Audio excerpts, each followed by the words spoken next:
E começo por cumprimentar a FENPROF, agradecer este convite e este debate que é muito oportuno, não só porque estamos de facto em vésperas de eleições autárquicas, mas porque efetivamente 31 de março está quase aí à porta, se formos a pensar bem nisto para o grau de encargos que esta transferência de competência efetivamente implica. Queria também saudar todos os professores e educadores que assistem a este webinar e também os restantes palestrantes que hoje aqui intervêm. Eu se calhar começaria talvez um pouco, antes de falar só especificamente da questão da educação, um, por fazer aqui algum contexto que me parece ser importante também para debatermos esta questão da transferência de competências. E tem a ver com o papel que o poder local teve logo após a Revolução do 25 de Abril, com a concretização de profundas transformações sociais nos territórios e na democratização da vida local, que levou a que a lei reconhecesse este poder local como uma emanação da vontade popular. E não há nas outras administrações locais por essa Europa fora um poder local que tenha as características do português, porque o nosso efetivamente decorre de um processo revolucionário, tem profundas raízes democráticas, baseia-se na participação popular e na proximidade. E parece-me que é importante nós fazermos esta ressalva porque há uma tentação muito grande de às vezes colocar esta questão da transferência de competências como uma espécie de guerra entre as escolas e as autarquias, entre as autarquias e o poder central, mas há aqui efetivamente uma história que convém não ser esquecida e que decorre precisamente daquilo que foi o 25 de Abril, e lembrar esta história e este processo ajuda também, eu acho que nos deve ajudar a todos a compreender a importância de defender o poder local, por um lado, de combater as tentativas, algumas delas já concretizadas, de limitação e amputação das características essenciais do poder local e que se integram numa ofensiva mais vasta contra o regime democrático. E neste âmbito, nós começamos por relembrar que o governo do Partido Socialista tem mantido, neste capítulo como noutros, as linhas da política de direita, de subversão do poder local democrático e, portanto, numa série de situações insiste no centralismo, recusa-se a repor, por exemplo, as freguesias que foram liquidadas, recusa-se a criar as regiões administrativas e apresenta outras coisas que passam pelo reforço das comunidades intermunicipais ou a chamada democratização da CCDR, com que vai entretendo ao fim e ao cabo, ou tentando entreter as pessoas para ver se a questão da regionalização vai passando um pouco ao lado. Persiste num modelo de subfinanciamento do poder local, inclusivamente, nós também temos que chamar a atenção para este contexto da transferência de competências, relembrar aquilo que é o regime das finanças locais e que efetivamente amputa e dificulta muitíssimo aquilo que é a própria gestão autárquica e isto vai ter depois consequências muito diretas se vierem novas competências e novos encargos. E então avançou para este chamado processo de transferência de competências, que foi, nem mais nem menos, resultante de um acordo formal entre o PS e o PSD, à semelhança do que já tinha sido feito precisamente para a Lei das Finanças Locais, que veio criar graves dificuldades práticas naquilo que é a gestão autárquica. E, portanto, quando houve a celebração do acordo entre o governo do Partido Socialista e o PSD, estas forças, deste acordo em relação à transferência de competências, gritaram vitória, vitória, mas na verdade quanto ao PCP, o que nós consideramos é que vão ser as populações e o país quem vai ficar a perder com esta opção. E questionamos como é que é possível gritar-se vitória quando este processo chega, em muitos aspectos, até mais longe do que, vejam lá, as propostas do chamado Livro Verde da Reforma do Estado, que naquele tempo do governo PSD-CDS, toma a memória para a educação e para o país, foi apresentado por Paulo Portas. E, portanto, vitória, vitória, quando se está a levar mais longe aspectos que já eram tão danosos, o que é que nos deve dizer aqui em relação às intenções verdadeiramente por trás deste processo? aquilo que o PCP diz, e tem-no afirmado, é que o acordo entre o PSD e o PSD, o PS e o PSD no processo de descentralização desfere, na verdade, um rude golpe na causa nobre, que é a verdadeira descentralização e que nós, PCP, há muito tempo defendemos. É um processo que vai, efetivamente, agravar desigualdades, vai alijar responsabilidades do Estado Central nas suas funções sociais, e é preciso reafirmar também aqui uma questão, não é? É que não é só o PCP que está atrás, ou que está de pé atrás com este processo. E vamos, em termos práticos, o PCP e a CDU têm as mãos na massa naquilo que é a existência de uma série de autarquias da sua gestão. Mas não foram só os municípios da CDU a rejeitar a descentralização, a transferência de competências e este processo. Vários municípios de gestão PS, PSD, CDS-PP, de coligações PSD-CDS, independentes, rejeitaram, fosse no todo, fosse em parte, as competências dos decretos setoriais e da Lei Quadro. E isto também já nos deve servir de algum alerta, é porque alguma coisa aqui não está bem e no final há aqui um quadro que está a ser pintado de cor de rosa, quando na verdade ele não é nada cor de rosa, ele tem até cores bastante tristes. E diria que muitas vezes se pinta este processo, e nomeadamente PS, PSD a nível central, CDS, foram pintando este processo, dizendo que ele visava aproximar das populações as decisões que hoje estão assim lá muito longe, que houve um grande consenso político, que os cidadãos, sei lá, vão ter melhores respostas do que têm agora, e que o processo até peca por defeito e até devia chegar mais longe. Pois, mas na verdade, e o PCP não tem qualquer pejo em dizê-lo, este processo e este argumentário são um verdadeiro embuste. Um verdadeiro embuste. E nós temos de estar não só alertas, não só alertas e vigilantes, peço desculpa, mas temos de estar interventivos em relação a esta realidade. E é urgente essa intervenção que não é só institucional, é de facto uma intervenção que tem de ser muito mais alargada. Parece-nos que não há autonomia local sem recursos financeiros, sem trabalhadores, de que as autarquias carecem. E dar mais atribuições administrativas às autarquias sem lhes dar meios financeiros e trabalhadores compatíveis equivale,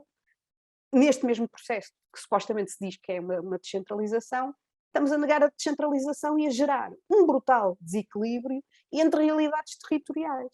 E não venham cá dizer que isto não vai ter reflexos concretos. É evidente que vai. Porque o processo em curso está a transferir funções administrativas e de investimento, não só empurrando a maioria dos municípios para encargos de investimento e gestão muito pesados, mas com um efeito gravíssimo, que é a desvinculação dos vários ministérios e do Estado Central de funções, nomeadamente funções sociais do Estado, que são suas. E na educação, infelizmente, nós, daquilo que já podemos ir observando, temos um flagrante exemplo disto mesmo. E, portanto, esta é uma opção de um governo PS, que transferindo financiamento para os municípios, para os fundos europeus, para as várias ferramentas, para todo lado, ao fim e ao cabo, procura, e fala o mesmo, desresponsabiliza-se do indispensável investimento na educação, num contexto em que Portugal se situa muito abaixo das recomendações relativas ao grau de investimento na educação, no que concerne à percentagem do PIB, e que até temos um ministro que nem fala em investimento, diz que cada aluno é uma despesa, é um custo, como se alguma vez a questão pudesse ser assim colocada quando nós estamos a falar de educação e de um serviço público e de um direito que é de todos. E, portanto, em relação a este processo, parece-nos que mais do que falar no abstrato, também temos que ver na prática. Muitos dos 184 municípios que têm menos de 20 mil habitantes, e portanto são cerca de 66% do território continental, têm o quê? Uma reduzida capacidade técnica e administrativa, e então como é que eles vão fazer para gerir isto tudo? E financeira também. Como é que eles vão fazer para dar resposta a isto tudo, quando começarem a bater à porta? Porque faltam trabalhadores, faltam obras, falta isto, falta aquilo, as escolas não têm, as escolas precisam e vão bater ali à porta. Qual é que vai ser a resposta exata destes municípios em face, por exemplo, de incapacidade financeira quando têm poucos habitantes? Está o governo a empurrar estes municípios, por exemplo, para sobrecarregar as populações com taxas e taxinhas que permitam financiar aquilo que deveria ser responsabilidade central? Isto não vai sair barato. Não vai sair barato e, infelizmente, o que nós estamos a ver e a antecipar é que vai ser sempre o mexilhão a pagar a fava, não é? E isto não pode ser o caminho. Pensemos assim, as autarquias vão ser responsabilizadas por tudo e mais um par de botas. Segurança alimentar, saúde animal, gestão das escolas, centros de saúde, segurança social, estradas nacionais, arribas, falésias, parque habitacional do Estado. E quando alguma coisa corre mal, quando ainda há bem pouco tempo nós tivemos, por exemplo, aquilo que foi aquela tragédia que decorre da gestão das estradas e que infelizmente teve consequências gravosas para vidas humanas. Estamos a falar disto mesmo. Estamos a falar de opções que vão ter consequências e as consequências que elas vão ter, nós temos de antecipar aquilo que vão ser as más consequências também. E efetivamente é preciso fazer esse debate. E se por um lado são transferidas para o poder local competências que devem estar na administração central, como é o caso, claro, do financiamento da educação pública, ainda são transferidas as tais competências, a Manuela Mendonça no início até fez alusão a isto, competências que são das escolas, e era nas escolas que deviam estar, e as escolas têm capacidade e têm perfeitas condições para que elas ali estejam. Falamos das refeições, das cantinas, da gestão do pessoal não docente, com consequências já visíveis, inclusivamente nesta altura, e houve uma série de despedimentos de pessoal auxiliar no término de contrato a prazo, ainda bem recentemente numa série de autarquias. Mas falamos da ação social escolar, oferta educativa e formativa, organização e gestão dos edifícios escolares, enfim, uma série de matérias. Por outro lado, o governo não está a fazer e não está a promover, nem está interessado em promover essa efetiva descentralização de competências que deviam estar nas escolas há muito tempo. E falamos, mais uma vez, já aqui foi referido, constituição de turmas, organização de horários, definição de critérios de apoio aos alunos, enfim, entre outras matérias concretas. Ou seja, no âmbito da autonomia, ao nível da organização e da autonomia pedagógica, naquilo que se pode considerar como definição de medidas prioritárias para o sucesso educativo dos alunos, para o bom funcionamento escolar, para a dinamização da vida nas escolas, ao fim e ao cabo, não há qualquer descentralização. Porque vai continuar tudo naquela mesma lógica que é o que impera, burocrática, administrativista, profundamente economicista, e que emana das opções e das definições dos sucessivos governos que têm estado à frente dos destinos do poder central. Ainda, isto também uma infelicidade nunca vem só, a transferência dos problemas da precariedade, da insuficiência de pessoal, das infraestruturas, a transferência daquilo que foram os danos e os resultados de um desinvestimento de décadas, isso vai tudo num instante e as autarquias de se amanhã. Portanto, nós estamos mesmo a ver que em 308 municípios, 308 realidades, 308 meios diferentes, lá se vai o projeto constitucional de educação, em que se prevê que é um direito de nós todos, efetivamente, ter um acesso em iguais condições a uma função social do Estado que é valiosíssima, que é o acesso à educação. E, portanto, no ano de 2022, acrescendo aquilo que são enormes problemas que já se vivem na educação, falta de professores, falta de funcionários, técnicos especializados, trabalhadores em geral, precariedade, envelhecimento, ataques à carreira, bom, enfim, vocês tão bem como eu sabem, infelizmente, aquilo que tem sido a realidade no terreno. Vem ainda um processo de transferência de competências para os municípios, e até 31 de março, ora, estejam contra ou estejam a favor, todos os municípios vão ter novas e pesadas competências. E, portanto,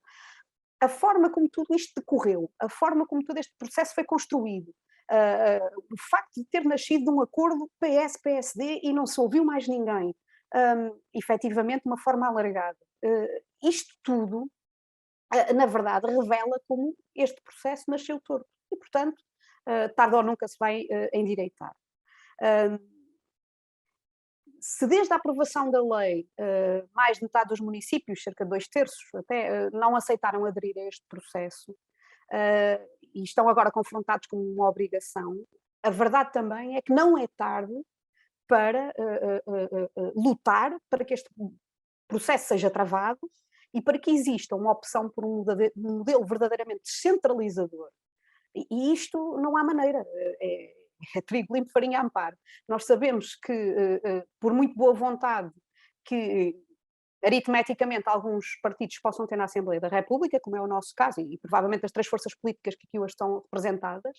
a soma destas 3 forças políticas não chega para fazer reverter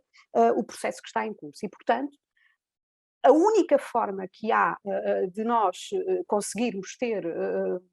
uma resposta adequada e o travar deste processo, porque é possível, é a luta organizada e, portanto, tem que ser por força da luta dos professores e educadores, dos trabalhadores não docentes, dos alunos, do movimento sindical, das autarquias, das populações, a efetivamente dizer que este processo não serve à nossa democracia. Nós, PCP, continuamos a contestar este processo e muito, não é só por estarmos,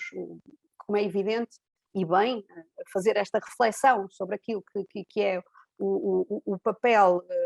constitucional da educação, aquilo que é o papel das autarquias dentro da estrutura de poder territorial, não é só por isso, é porque também existem, e nós temos que aprender com isto, experiências anteriores, até no nosso país também, mas noutros países. E que nos revelaram que